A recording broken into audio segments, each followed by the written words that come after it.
আমি কিছু গুরুত্বপূর্ণ কথা বলতে চাই। সেগুলো হচ্ছে ধর্ষক বিল্লাল এবং সাধারণ জনগণকে নিয়ে। তোমার বাবার সামর্থ্য আছে, তোমার বাবার নেই। যার বাবার সামর্থ্য আছে সেও বিল্লালের পিছনে, যার বাবার সামর্থ্য নেই সেও বিল্লালের পিছনে। তোমার বাবার যদি সামর্থ্য না থাকে, 3 বেলা যদি ভাত জোগাড় করে না দিতে পারে, সে বাবা তোমাকে যে টাকা দেয় তুমি সেই টাকা দিয়ে ধর্ষক বিল্লাল এবং কি কন্টেন্ট ক্রিয়েটর নাসার সঙ্গে ঘুরে বেড়াও, কি কন্টেন্ট ভিডিও বানাও। তোমরা ঘুরে বেড়াবা ঠিক আছে, কিন্তু কন্টেন্ট ভিডিও বানানোর জন্য ধর্ষক বিল্লালের কাছে যেতে হবে, এইটা করতে হবে ওইটা করতে হবে, এমন কোনো বিষয় নেই।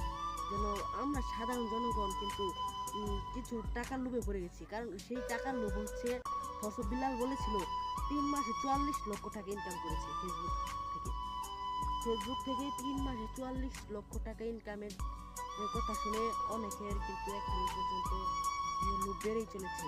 কিন্তু কন্টেন্ট ক্রিয়েশন জগৎ যে এতটা মানে বলে বোঝাতে পারবো না যে কতটা নিচু হয়ে গেছে।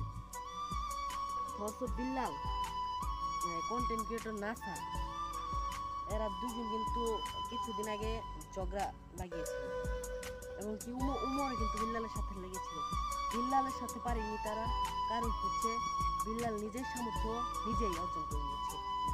আমরা সাধারণ জনগণ শুধু শুধু কেন তাকে জড়াবো? আমরা সাধারণ জনগণের মধ্যে থাকবো।